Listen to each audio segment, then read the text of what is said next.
بالله من الشيطان الرجيم. بسم الله الرحمن الرحيم. سيقول السفهاء من الناس ما ولاهم عن قبلتهم التي كانوا عليها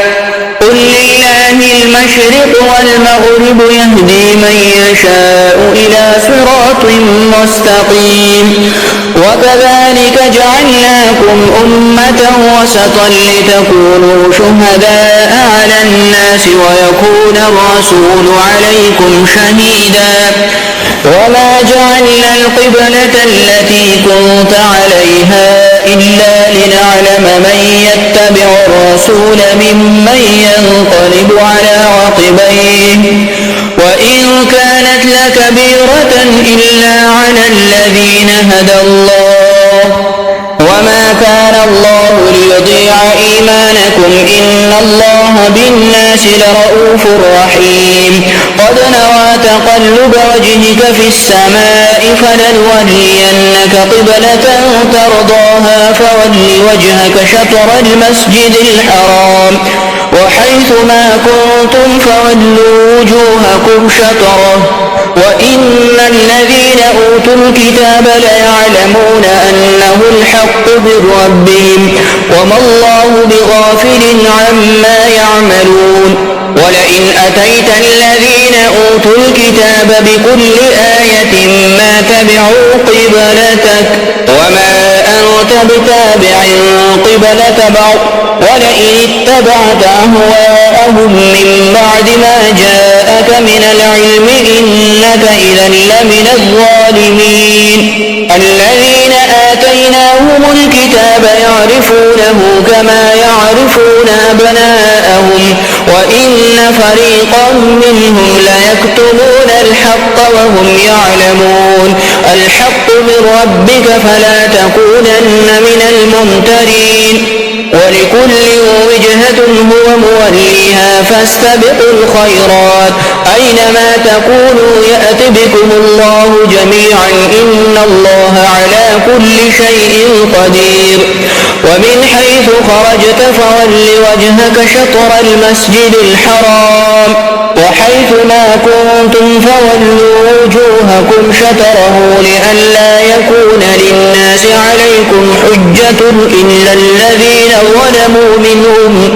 فلا تخشوهم واخشوني ولأتم نعمتي عليكم ولعلكم تهتدون. كما أرسلنا فيكم رسولا منكم يتلو عليكم آياتنا ويزكيكم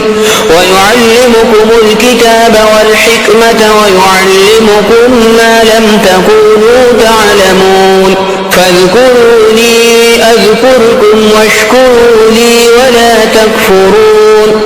يا أيها الذين آمنوا استعينوا بالصبر والصلاة إن الله مع الصابرين. ولا تقولوا لمن يقتل في سبيل الله أموات بل أحياء ولكن لا تشعرون. ولنبلونكم بشيء من الخوف والجوع ونقص من الأموال والأنفس والثمرات وبشر الصابرين الذين إذا أصابتهم مصيبة قالوا إنا لله وإنا إليه راجعون. أولئك عليهم صلوات من ربهم ورحمة وأولئك هم المهتدون. إن الصفا والمروة من شعائر الله فمن حج البيت أو اعتمر فلا جناح عليه أن يطوف بهما ومن تطوع خيرا فإن الله شاكر عليم. إن الذين يكتمون ما أنزلنا من البينات والهدى من بعد ما بيناه للناس في الكتاب أولئك يلعنهم الله ويلعنهم اللاعنون. إلا الذين تابوا وأصلحوا وبينوا فأولئك أتوب عليهم وأنا التواب الرحيم. إن الذين كفروا وماتوا وهم كفار أولئك عليهم لعنة الله والملائكة والناس أجمعين خالدين فيها لا يخفف عنهم العذاب ولا هم ينظرون وإلهكم إله واحد لا إله إلا هو الرحمن الرحيم إن في خلق السماوات والأرض واختلاف الليل والنهار والفلك التي تجري في البحر بما ينفع الناس وما أنزل الله من السماء من ماء فأحيا به الأرض بعد موتها وبث فيها من كل دابة وتصريف الرياح والسحاب المسخر بين السماء والأرض لآيات لقوم يعقلون ومن الناس من يتخذ من دون الله أندادا يحبونهم كحب الله والذين آمنوا وشد حبا لله ولو يرى الذين ظلموا إذ يرون العذاب أن القوة لله جميعا وأن الله شديد العذاب إذ تبرأ الذين اتبعوا من الذين اتبعوا ورأوا العذاب وتقطعت بهم الأسباب وقال الذين اتبعوا لو أن لنا كرة فنتبرأ منهم كما تبرأوا منا كذلك يريهم الله أعمالهم حسرات عليهم وما هم بخارجين من النار يا أيها الناس كلوا مما في الأرض حلالا طيبا ولا تتبعوا خطوات الشيطان إنه لكم عدو مبين إنما يأمركم بالسوء والفحشاء وأن تقولوا على الله ما لا تعلمون وإذا قيل لهم اتبعوا ما أنزل الله قالوا بل نتبع ما ألفينا عليه آباءنا أولو كان آباؤهم لا يعقلون شيئا ولا يهتدون ومثل الذين كفروا كمثل الذي ينعق بما لا يسمع إلا دعاء ونداء صم بكم عمي فهم لا يعقلون يا أيها الذين آمنوا كلوا من طيبات ما رزقناكم واشكروا لله إن كنتم إياه تعبدون إنما حرم عليكم الميتة والدم ولحم الخنزير وما أهل به لغير الله فمن اضطر غير باغ ولا عاد فلا إثم عليه إن الله غفور رحيم إن الذين يكتمون ما أنزل الله من الكتاب ويشترون به ثمنا قليلا أولئك ما يأكلون في بطونهم إلا النار ولا يكلمهم الله يوم القيامة ولا يزكيهم ولهم عذاب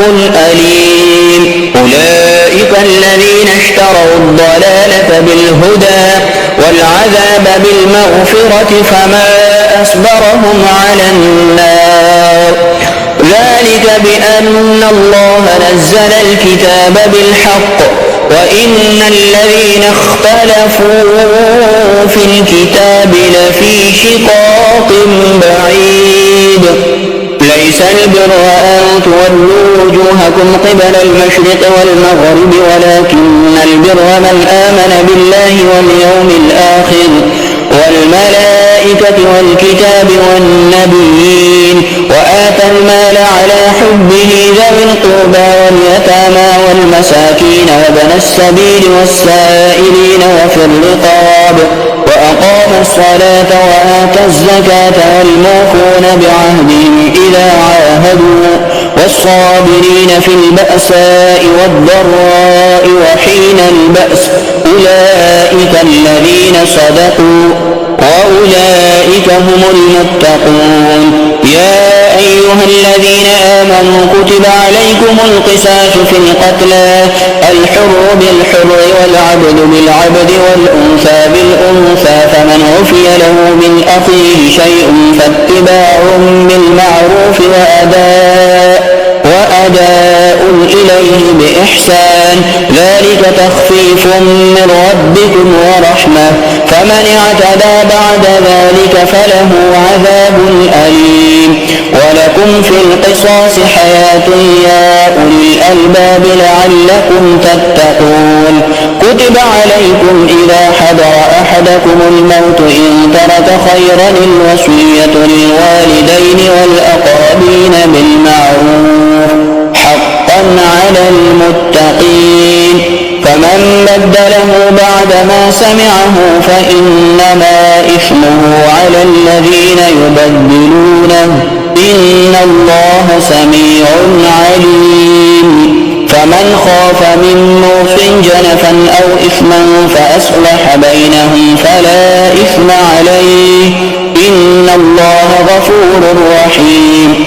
يا أيها الذين آمنوا كتب عليكم الصيام كما كتب على الذين من قبلكم لعلكم تتقون أياما معدودات فمن كان منكم مريضا أو على سفر فعدة من أيام أخر وعلى الذين يطيقونه فدية طعام مسكين فمن تطوع خيرا فهو خير له وأن تصوموا خير لكم إن كنتم تعلمون شهر رمضان الذي أنزل فيه القرآن هدى للناس وبينات من الهدى والفرقان فمن شهد منكم الشهر فليصمه ومن كان مريضا أو على سفر فعدة من أيام أخر يريد الله بكم اليسر ولا يريد بكم العسر ولتكملوا العدة ولتكبروا الله على ما هداكم ولعلكم تشكرون وإذا سألك عبادي عني فإني قريب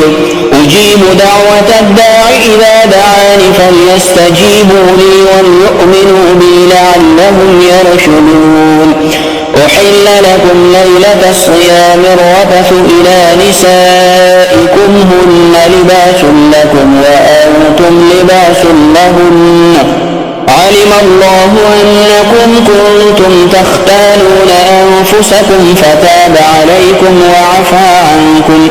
فالآن باشروهن وابتغوا ما كتب الله لكم وكلوا واشربوا حتى يتبين لكم الخيط الأبيض من الخيط الأسود من الفجر ثم أتموا الصيام إلى الليل ولا تباشروهن وأنتم عاكفون في المساجد تلك حدود الله فلا تقربوها كذلك يبين الله آياته للناس لعلهم يتقون ولا تأكلوا أموالكم بينكم بالباطل وتدلوا بها إلى الحكام لتأكلوا فريقا من أموال الناس بالإثم وأنتم تعلمون يسألونك عن الأهلة قل هي مواقيت للناس والحج وليس البر بأن تأتوا البيوت من ظهورها ولكن البر من اتقى وأتوا البيوت من أبوابها واتقوا الله لعلكم تفلحون وقاتلوا في سبيل الله الذين يقاتلونكم ولا تعتدوا إن الله لا يحب المعتدين وقتلوهم حيث ثقفتموهم وأخرجوهم من حيث أخرجوكم والفتنة أشد من القتل ولا تقاتلوهم عند المسجد الحرام حتى يقاتلوكم فيه فإن قاتلوكم فاقتلوهم كذلك جزاء الكافرين فإن انتهوا فإن الله غفور رحيم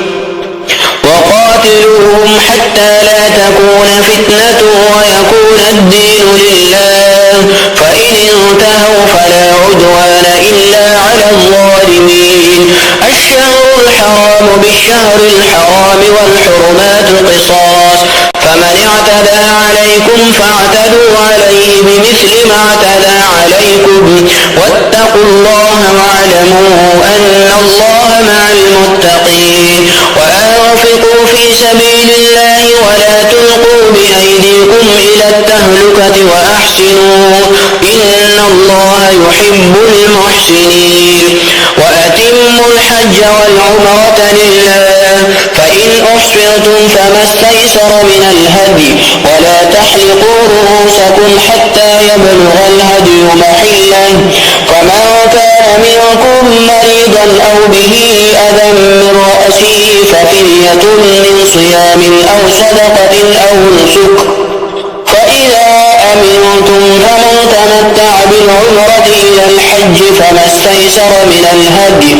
فمن لم يجد فصيام 3 أيام وفي الحج و7 إذا رجعتم تلك 10 كاملة ذلك لمن لم يكن أهله حاضر المسجد الحرام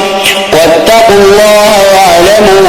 أن الله شديد العقاب الحج أشهر معلومات فمن فرض فيهن الحج فلا رفث ولا فسوق ولا جدال في الحج وما تفعلوا من خير يعلمه الله وتزودوا فإن خير الزاد التقوى واتقون يا أولي الألباب ليس عليكم جناح أن تبتغوا فضلا من ربكم فإذا أفضتم من عرفات فاذكروا الله عند المشعر الحرام واذكروه كما هداكم وإن كنتم من قبله لمن الضالين ثم أفيضوا من حيث أفاض الناس واستغفروا الله إن الله غفور رحيم فإذا قضيتم مناسككم فاذكروا الله كذكركم آباءكم أو أشد ذكرا فمن الناس من يقول ربنا آتنا في الدنيا وما له في الآخرة من خلاق ومنهم من يقول ربنا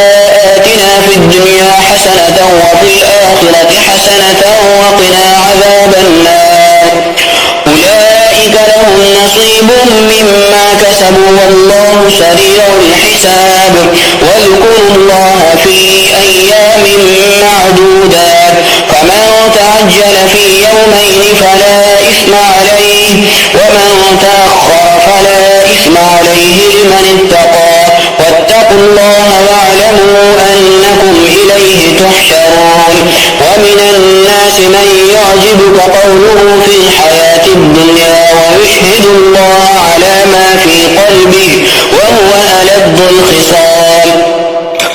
وإذا تولى سعى في الأرض ليفسد فيها ويهلك الحرث والنسل والله لا يحب الفساد وإذا قيل له اتق الله أخذته العزة بالإثم فحسبه جهنم ولبئس المهاد ومن الناس من يشري نفسه ابتغاء مرضات الله والله رؤوف بالعباد يا أيها الذين آمنوا ادخلوا في السلم كافة ولا تتبعوا خطوات الشيطان إنه لكم عدو مبين فإن ظلمتم من بعد ما جاءتكم البينات فاعلموا أن الله عزيز حكيم هل ينظرون إلا أن يأتيهم الله في ظلل من الغمام والملائكة وقضي الأمر وإلى الله ترجع الأمور سل بني إسرائيل كم آتيناهم من آية بينة ومن يبدل نعمة الله من بعد ما جاءته فإن الله شديد العقاب زين للذين كفروا الحياة الدنيا ويسخرون من الذين آمنوا والذين اتقوا فوقهم يوم القيامة والله يرزق من يشاء بغير حساب كان الناس أمة واحدة فبعث الله النبيين مبشرين ومنذرين وأنزل معهم الكتاب بالحق ليحكم بين الناس فيما اختلفوا فيه وما الذين أوتوه من بعد ما جاءتهم البينات بغيا بينهم فهدى الله الذين آمنوا لما اختلفوا فيه من الحق بإذنه والله يهدي من يشاء إلى صراط مستقيم. أم حسبتم أن تدخلوا الجنة ولما يأتكم مثل الذين خلوا من قبلكم مستهم البأساء والضراء وزلزلوا حتى يقول الرسول والذين آمنوا معه متى نصر الله ألا إن نصر الله قريب.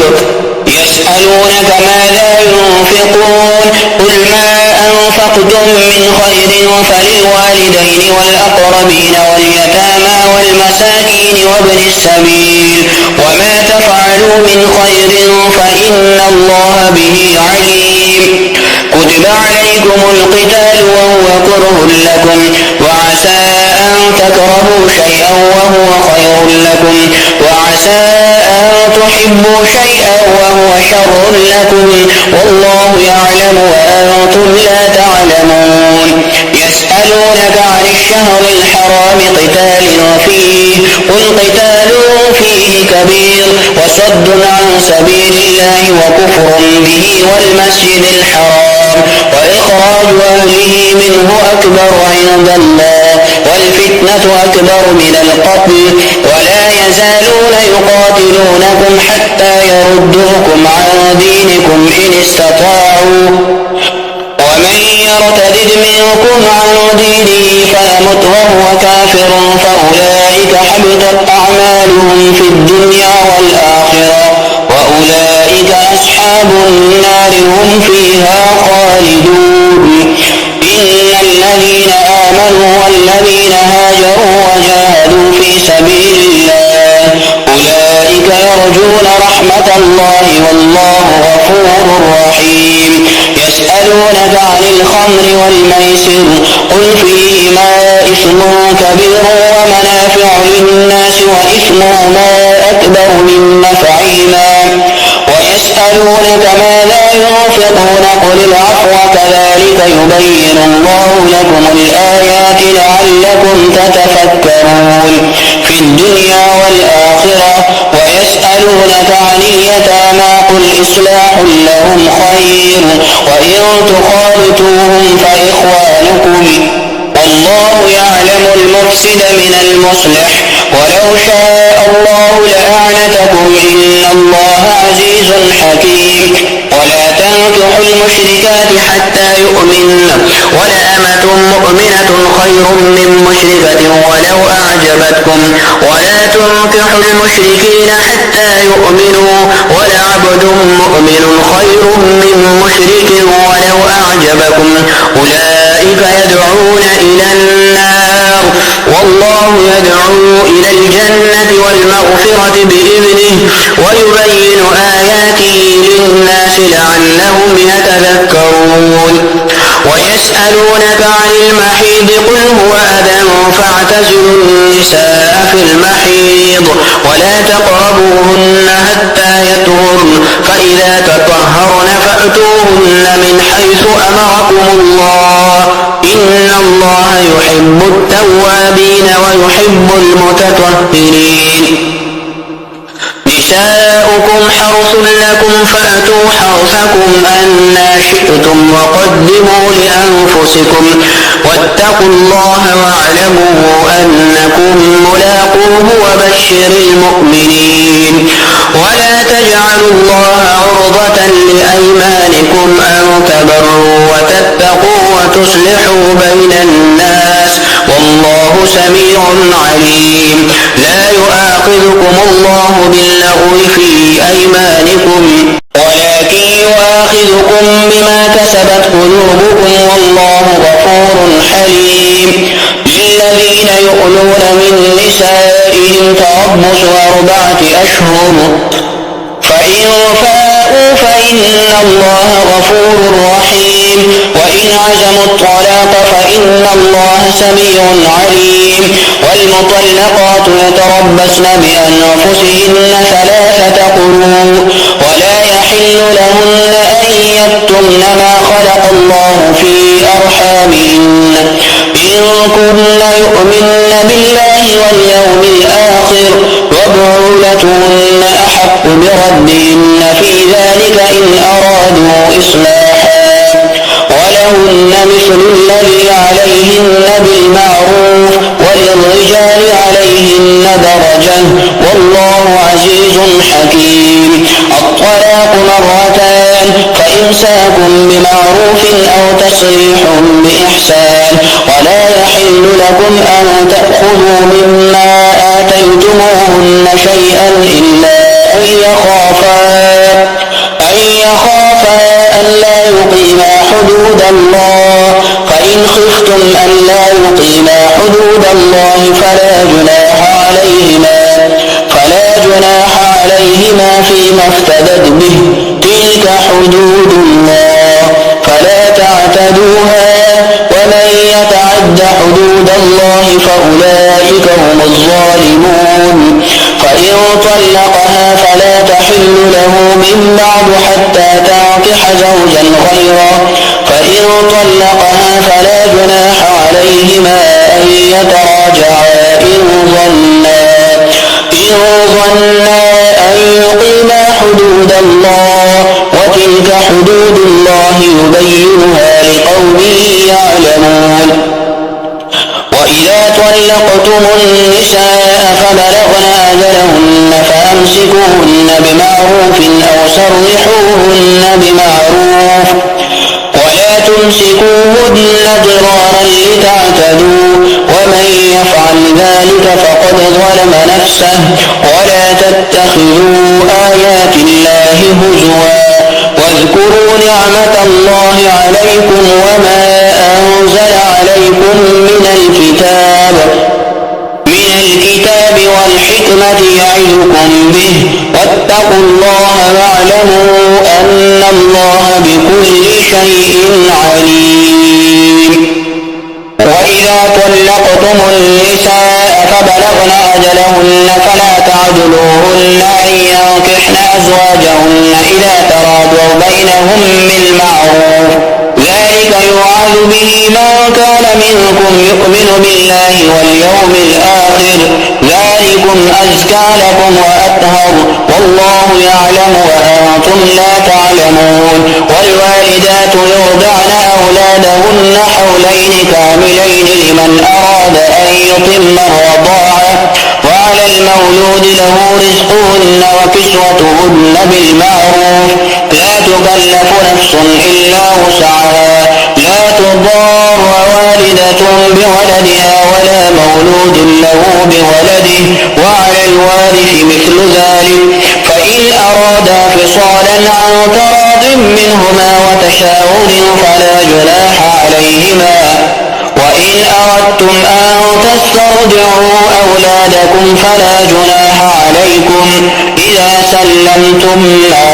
آتيتم بالمعروف واتقوا الله واعلموا أن الله بما تعملون بصير. والذين يتوفون منكم ويذرون أزواجا يتربصن بأنفسهن 4 أشهر وعشرا فإذا بلغن أجلهن فلا جناح عليكم فيما فعلن في أنفسهن بالمعروف والله بما تعملون خبير.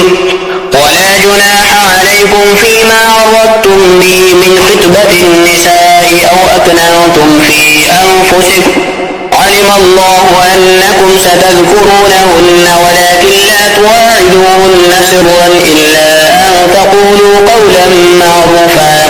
ولا تعزموا عقدة النكاح حتى يبلغ الكتاب أجله واعلموا أن الله يعلم ما في أنفسكم فاحذروه واعلموا أن الله غفور حليم. لا جناح عليكم إن طلقتم النساء ما لم تمسوهن أو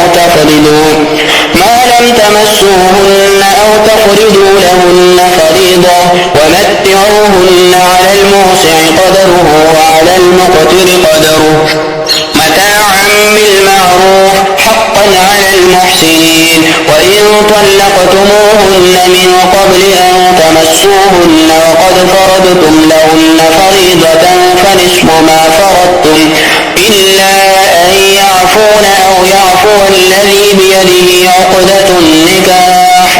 وأن تعفوا أقرب للتقوى ولا تنسوا الفضل بينكم إن الله بما تعملون بصير حافظوا على الصلوات والصلاة الوسطى وقوموا لله قانتين فإن خفتم فرجالا أو ركبانا فإذا أمنتم فاذكروا الله كما علمكم ما لم تكونوا تعلمون والذين يتوفون منكم ويذرون أزواجا وصية لأزواجهم متاعا إلى الحول غير إخراج فإن خرجن فلا جناح عليكم فيما فعلن في أنفسهن من معروف والله عزيز حكيم وللمطلقات متاع بالمعروف حقا على المتقين كذلك يبين الله لكم آياته لعلكم تعقلون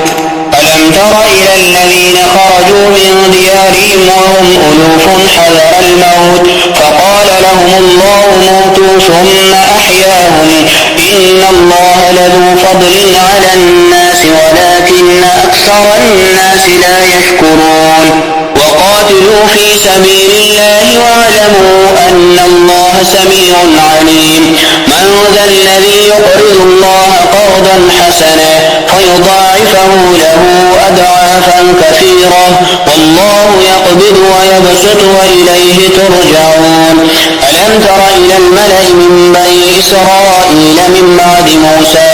إذ قالوا لنبي له ابعث لنا ملكا نقاتل في سبيل الله قال هل عسيتم إن كتب عليكم القتال ألا تقاتلوا قالوا وما لنا ألا نقاتل في سبيل الله وقد أخرجنا من ديارنا وأبنائنا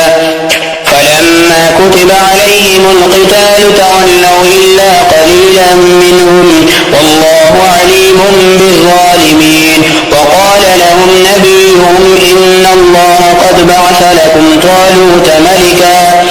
قالوا أنى يكون له الملك علينا ونحن أحق بالملك منه ولم يؤت سعة من المال قال إن الله اصطفاه عليكم وزاده بسطة في العلم والجسم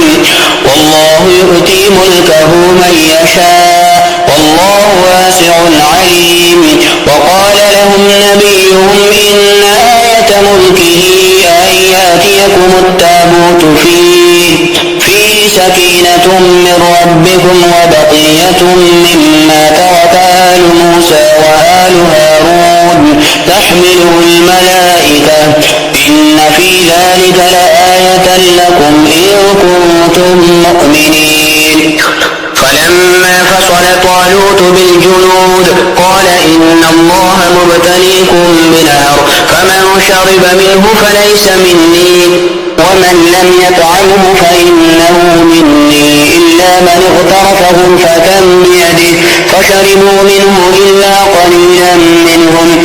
فلما جاوزه هو والذين آمنوا معه قالوا لا طاقة لنا اليوم بجالوت وجنوده قال الذين يظنون أنهم ملاقو الله كم من فئة قليلة غلبت فئة كثيرة بإذن الله والله مع الصابرين ولما برزوا لجالوت وجنوده قالوا ربنا أفرغ علينا صبرا وثبت أقدامنا وانصرنا على القوم الكافرين فهزموهم بإذن الله وقتل داود جالوت وآتاه الله الملك والحكمة وعلمه مما يشاء ولولا دفع الله الناس بعضهم ببعض لفسدت الأرض ولكن الله ذو فضل على العالمين تلك آيات الله نتلوها عليك بالحق وإنك لمن المرسلين